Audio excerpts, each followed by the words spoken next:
நமஸ்காரம் எல்லாருக்கும். நான் உங்களோட அஸ்ட்ராலஜர் ஷியாம் பேசுகிறேன், ஆத்மசுத்தி அஸ்ட்ராலஜிலேருந்து. இன்றைக்கி பேசக்கூடிய தலைப்பு அப்படிங்கிறது வந்து தமிழ்நாடு பாலிடிக்ஸில் வந்து ரொம்ப பரபரப்பாக பார்க்கப்படுற ஏஐஏடிஎம்கேனுடைய திரு எடப்பாடி பழனிசாமி அவர்கள் 2026 ஸ்டேட் அசம்பிளி எலெக்ஷன்ஸ் வந்து it's on cards. But then ஏஐஏடிஎம்கேல வந்து இப்போ என்ன ஒரு பெரிய ப்ராப்ளம் அப்படின்னா, திரு ஜெயலலிதா அவர்கள் போனதுக்கு அப்புறம் அந்த பார்ட்டி வந்து it has gone through multiple regimes, revisions, நிறையா ஜிட்டரி, யூனிட்டி இல்லை, இருக்கிறவா எல்லாருமே பிரிஞ்சு போயிட்டா. எடப்பாடி பழனிசாமி அவர்களை வந்து மீதி இருக்கிற எல்லாருமே வந்து ஒரு ட்ரைட்டர் மாதிரி பார்க்குறா.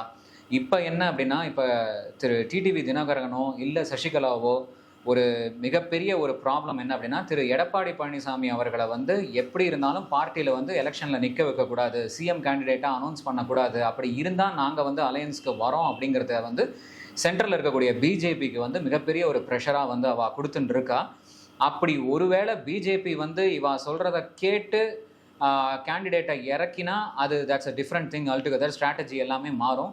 பட் ஒருவேளை பிஜேபி கேட்காம இவாளையே வந்து கண்டினியூ பண்ணணும், எடப்பாடி பழனிசாமி அவர்களே கண்டினியூ பண்ணணும்னா ஆப்போசிட்டில் இருக்கக்கூடிய சசிகலா, டிடிவி தினகரன், ஓபிஎஸ், இந்த மாதிரி இன்னும் நிறையா பேர் எல்லாருமே வந்து அப்படியே டோட்டலாக ஒன்று சேர்ந்து இவர் எலெக்ஷனை வின் பண்ணாமல் இருக்கிறதுக்கு என்னென்ன விஷயம்லாம் பண்ணணுமோ அது அத்தனையுமே அவள் பண்ணி இவரை வின் பண்ண விட மாட்டா அப்படிங்கிறது தான் வந்து ஒரு நிதர்சனமான ஒரு உண்மை அண்ட் ப்ரெடிக்ஷன்.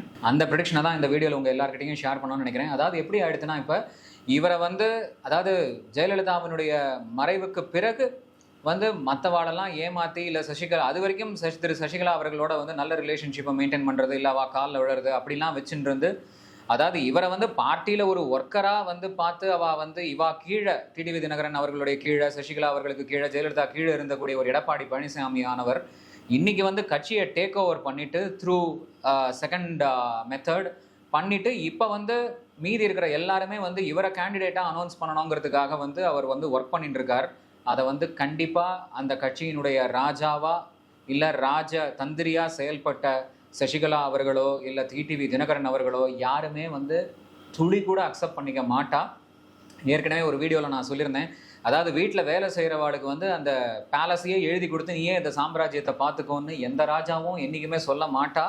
அதை தான் வந்து திருப்ப எடப்பாடி பழனிசாமி அவர்கள் வந்து எதிர்பார்த்துட்டு இருக்கார். வெளியில் அவர் பேசுகிறது வேணால் ரொம்ப ரஃப் அண்ட் டஃப்பாக, ரொம்ப வந்து பயங்கர ஒரு டஃப்பான ஒரு பர்சனாலிட்டியாக வந்து காமிச்சிக்கலாம். பட் இன்டர்னலாக வந்து பார்த்தேன்னா அவருக்கு மிகப்பெரிய ஒரு ட்ரபிள் இருக்குது. அதாவது எலெக்ஷனுக்கு முன்னாடி அவரால் வந்து விட்ராவும் பண்ண முடியாது, பரவாயில்ல நீங்களே பார்த்துக்கோங்கன்னு. ஏன்னா அது வந்து இத்தனை நாளாக அவர் வந்து ப்ரொஜெக்ட் பண்ண இமேஜுக்கு வந்து மிகப்பெரிய பாதிப்பாக இருக்கும், பெரிய ப்ராப்ளம் ஆகிடும். எலெக்ஷனில் நின்று சிஎம் கேண்டிடேட்டாக அனௌன்ஸ் பண்ணுற மாதிரி போயிடுது அப்படின்னா ஆப்போசிட்டில் அப்படியே ஒரு பேக் ஆஃப் வுல்வ்ஸ் மாதிரி இருக்கக்கூடிய சசிகலா, தினகரன், இன்னும் மீதி இருக்கக்கூடிய முக்கியமான அந்த இன்னும் எடப்பாடி பழனிசாமி அவர்களுடைய எதிர்ப்பு அரசியலில் வந்து பண்ணணும்னு நினைக்கிறவா எல்லாரும் ஒன்று சேர்ந்து அவள் யாரும் வந்து இவரை கண்டிப்பாக வந்து ஏஐடிஎம்கேக்கு சப்போர்ட் பண்ணி வின் பண்ண விட மாட்டா அப்படிங்கிறது ஒரு நிதர்சனமான உண்மை. ஸோ இது என்ன நடக்க போகிறது அப்படிங்கிறத வந்து நீங்கள் கண்டிப்பாக பாருங்க. பட் எடப்பாடி பழனிசாமி அவர்களுக்கு வந்து அவர் பண்ண எல்லா விஷயத்துக்கும் வந்து அந்த கர்மா வந்து அவருக்கு திரும்ப ரிவர்சல் ஆகக்கூடிய டைம் வந்துடுது. அது ரொம்ப ஃபாஸ்ட்டாகவே வருது. இன்றைக்கி ப்ரெஸ் மீட்லேயே வந்து திரு டிடிவி தினகரன் அவர்கள் வந்து அவரை எடப்பாடி பழனிசாமி அவர்களை தவிர நான் வேறு எந்த சிஎம் கேண்டிடேட்டை அனௌன்ஸ் பண்ணாலும் நாங்கள் வந்து என்டிஏ அதாவது வந்து பிஜேபியினுடைய கூட்டணியில் வரத்துக்கு வந்து தயாராக இருக்கும் அப்படின்னு ஸ்ட்ரெயிட் ஃபார்வர்டாகவே ஒரு ப்ரெஸ் மீட் வந்து விட்டுருக்கா. அப்படின்னா எந்த அளவுக்கு ஒரு ப்ரெஷர் இருக்கும் அப்படின்னு பாருங்க. அவங்க வந்து கரெக்டான சந்தர்ப்பத்துக்காக வெயிட் பண்ணுறாங்க ஆப்போனன்ட் டீமில் இருக்கிறவங்கெல்லாம். ஸோ எடப்பாடி பழனிசாமி அவர்களுக்கு வந்து கண்டிப்பாக ரொம்ப ரொம்ப ஒரு டஃப்பான சர்க்கம்ஸ்டன்ஸ் தான் வந்து இருக்க போகிறது. கர்மா அவருக்கு திரும்பவும் வர ஆரம்பிச்செடுத்து. ஸோ இந்த ஒரு விஷயத்தை வந்து நான் இந்த வீடியோவில் பகிர்ந்துக்கணும்னு நினச்சேன்.